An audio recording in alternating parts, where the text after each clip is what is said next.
Bonsoir et bienvenue dans votre journal sur TV Vendée. Nous sommes le jeudi 30 mai, voici les titres. L'IMOCA vainqueur du premier Vendée Globe en 1990 est de nouveau à l'eau. Écureuil d'Aquitaine 2, rebaptisé T11, va avoir un rôle particulier pour le passage de la flamme olympique en Vendée. Pour l'occasion, il s'est refait une beauté. Nous découvrirons Roxane, elle aussi aura un rôle le 4 juin prochain. Elle fait partie de la centaine de relayeurs de la flamme, un moment qu'elle attend avec impatience. Enfin, nous irons du côté de Nantes, où les élèves de première du lycée Rosa Parks de La Roche-sur-Yon ont reçu une médaille dans le cadre de la compétition européenne des statistiques. Mais avant de développer ces titres, revenons sur la New York Vendée. Les 28 skippers ont pris le départ hier soir de cette dernière course qualificative pour le Vendée Globe. À cette heure-ci, ce jeudi, Sam Goodchild est en tête de la course. La première nuit a été particulièrement agitée. Écoutez Clarisse Kremer et Thomas Ruyant. Une drôle de nuit à bord de l'Oxtel en Provence. On a eu de 4 nœuds à 36 nœuds, un bel orage qui est passé dans notre est. Oh, c'était coton, moi je venais de faire une manœuvre pour mettre une voile plus grosse. La vache, on n'a pas beaucoup dormi. On a eu un peu tout, c'était assez instable. Et notamment on a eu un énorme orage avec beaucoup d'éclairs, c'était très impressionnant. Voilà, et là j'ai 5-6 nœuds de vent, je suis au près, je me dirige vers le premier waypoint du parcours. Et voilà, là je suis dans le Gulfstream, donc j'ai le courant fort avec moi. Et juste après le journal et tous les matins dans votre matinale, vous pourrez retrouver le journal de la New York Vendée jusqu'à l'arrivée des skippers au Sables d'Olonne. Elle est prévue le 8 ou le 9 juin pour le moment. Voile toujours, Écureuil d'Aquitaine 2, rebaptisé T11, l'IMOCA du vainqueur du tout premier Vendée Globe en 90. Il était en chantier à Port-Bourgenais depuis septembre dernier. Il vient d'être remis à l'eau aujourd'hui. Ce 60 pieds de légende est pressenti pour transporter la flamme dans le Chenal des Sables lors du passage du relais le 4 juin. Reste à savoir quel sera son rôle, mais il fera partie du convoi, c'est une certitude. Notre journaliste Alexandre Lenaour est allé à la rencontre des équipes sur le chantier. Reportage. À Port-Bourgenais, un monocoque, pas vraiment comme les autres, se prépare à sa nouvelle vie. Lancé en septembre 2023, le chantier d'Écureuil d'Aquitaine 2 touche à sa fin. 9 mois d'un travail titanesque passé à désosser le bateau de fond en comble. Il y a eu beaucoup de difficultés parce que rien ne se met comme prévu, c'est des prototypes, c'est pas on achète une pièce et plug and play, ça n'existe pas, hein, les pièces de série pour ces bateaux-là. On récupère du matériel, on l'installe, on bidouille, on modifie soit la structure, soit la pièce en elle-même pour que tout s'arrange bien ensemble. Et en fait, rien ne se met bien ensemble du premier coup. C'était vraiment 1 ou 2 personnes le noyau dur. Là, on accélère la cadence sur les derniers jours où on est plutôt 5-6 à bosser sur le bateau. Dernières heures d'un chantier devenu fourmilière, sur un pont entièrement refait en mousse PVC et en fibre de carbone. On fixe ici les padailles où l'on monte le panneau de pont. Tu vois le contraste entre des rails tout neufs qui viennent d'être montés, avec des winches qui ont une dizaine d'années, et puis ici des poulies qu'on vient de remettre à neuf en changeant les billes, mais c'est les poulies d'origine de bateaux qui ont 35 ans. Après un important refit, safran et quilles d'origine ont été conservés. Sous la carène, il faut aussi s'assurer de l'étanchéité des passe-coques, plaçant fin à une nouvelle identité aux couleurs du département pour cet IMOCA de légende rebaptisé T11. La forme de coque n'a pas bougé, le bout dehors, les balcons, les chandeliers, c'est les mêmes. Le roof un peu atypique, c'est exactement le même. Le cockpit également n'a pas changé. On a essayé de garder en fait le même module esthétique qui existait avec justement des technologies d'accastillage d'aujourd'hui, quoi. Préserver l'essence même d'un monocoque dont la légende s'est construite sous les couleurs d'Écureuil d'Aquitaine 2. Emmené par Titouan Lamazou, ce 60 pieds devient en 1990 le premier vainqueur du Vendée Globe. Passé de main en main puis laissé à l'abandon au Venezuela, le bateau a finalement retrouvé la Vendée en mai 2023 avec une arrivée en grande pompe dans le Chenal des Sables.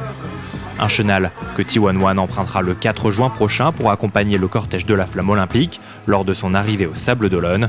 Quant à la presse, son propriétaire Alexandre Treillard envisage de le faire naviguer en association.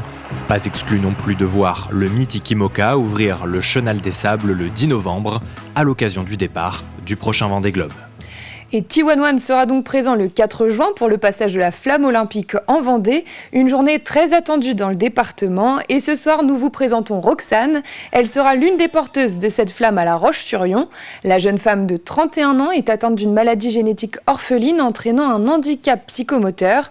Sportive et travailleuse, ses parents ont proposé sa candidature sur le site de Paris 2024 et elle a été sélectionnée pour ce relais historique, un portrait proposé par Alix Lanos. Discrète et volontaire, c'est ainsi que les collègues de Roxane la décrivent.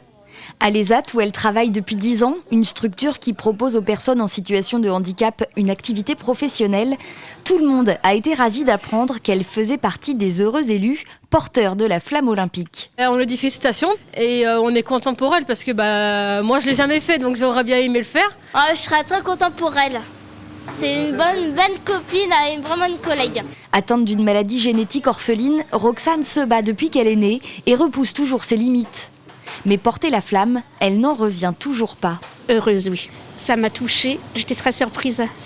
Pourquoi ? Parce que c'est la première fois que je vais porter la flamme.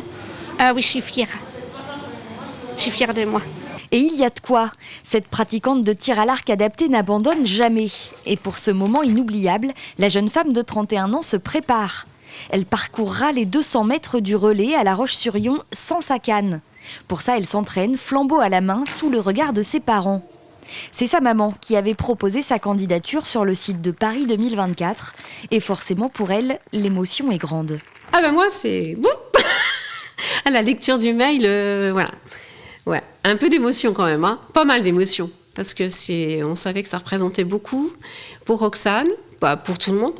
Et puis pour mettre en lumière aussi le sport adapté. Là, c'est pas parce qu'on a une maladie handicap qu'on peut pas essayer de faire des choses. Et c'est ce que Roxane fait depuis 10 ans avec le tir à l'arc. Et puis voilà. Exemple de persévérance et de courage, Roxane marchera donc le 4 juin prochain, flamme à la main, pour son club de tir à l'arc, sa famille, ses collègues de travail et de chorale dans laquelle elle chante. Mais elle marchera surtout pour montrer qu'à force de volonté, on peut atteindre des sommets. Et le 4 juin, TV Vendée vous proposera une journée spéciale flamme olympique. La matinale sera consacrée à l'événement. Nous serons en direct du Gois et de Fontenay-le-Comte. Puis nous vous ferons vivre cette journée jusqu'à l'allumage du chaudron au Sable d'Olonne dans notre journal du soir. Le lycée Rosa Parks de La Roche-sur-Yon a brillé à la compétition européenne des statistiques. Les élèves de première ont été récompensés à Nantes hier au siège régional de l'INSEE.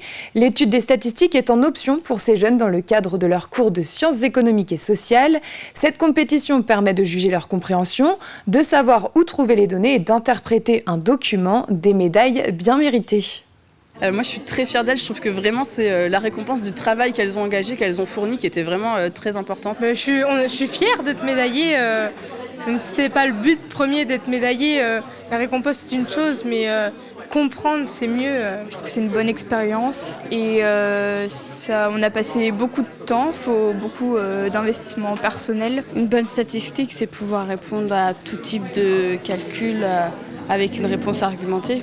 Alors cette compétition européenne de statistique, elle est organisée par Eurostat et 20 instituts statistiques européens dans le but de faire connaître les statistiques et leur usage aux jeunes et d'en faire des citoyens éclairés. C'est une compétition d'envergure nationale et même européenne et la semaine prochaine à Paris, il y aura une remise des prix pour les meilleures équipes françaises.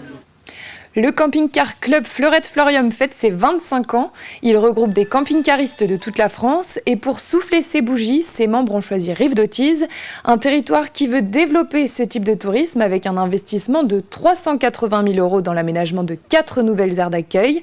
Et la bonne coïncidence de ce regroupement, ils se sont retrouvés à côté de l'usine Fleurette Constructeur, le fabricant de leur maison roulante. Alors vendredi dernier, constructeurs et camping-caristes ont célébré ensemble cet anniversaire. Et on a vu que le territoire et la région étaient vraiment impliqués dans notre rassemblement. On tenait à le faire ici parce que on a senti qu'on était vraiment très bien accueillis. Et puis en plus, on est dans le fief de Fleurette Constructeur. Donc Fleurette Constructeur, nous, on est un club de la marque Fleurette Florium. Donc on tenait vraiment à fêter nos 25 ans ici. Mais il y a vraiment une très très forte implication, même de la population. On est vraiment très très étonnés. Moi, c'est la première fois que je constate ceci. Il est vrai que Fleurette Constructeur se positionne sur un secteur très touristique et qui est en plein renouvellement, qui est en pleine dynamique, que ce soit du côté vendéen ou que ce soit du côté de Sévrien, 2 départements, 2 régions pour la même zone. Et depuis quelques années, on assiste à une vraie dynamique de ce territoire portée par les élus qui aident l'entreprise, qui aident le développement du tourisme avec toute une industrie derrière à faire vivre. Et on ne manque pas d'atouts dans notre belle région pour accueillir. Donc il y a une certaine cohérence entre ce qu'on fabrique et l'usage de ces véhicules que nous fabriquons. Un mot de santé pour terminer. Les urgences de Fontenay-le-Comte seront fermées du samedi 1er juin 8h30 jusqu'au dimanche 2 juin 8h30. 2 personnels soignants seront présents pour accueillir les patients qui se déplaceraient eux-mêmes. Il est demandé aux usagers d'appeler le 116-117 pour les soins relevant de la médecine générale et le 15 pour les urgences vitales. C'est la fin de ce journal, merci de l'avoir suivi. Le retour de l'actualité, ce sera dans la matinale présentée par François Pérez à partir de 7h. Et on se quitte avec cette première journée de la New York Vendée. Je vous dis à demain et n'oubliez pas que vous pouvez retrouver le journal spécial New York Vendée juste après ce journal. Passez une excellente soirée.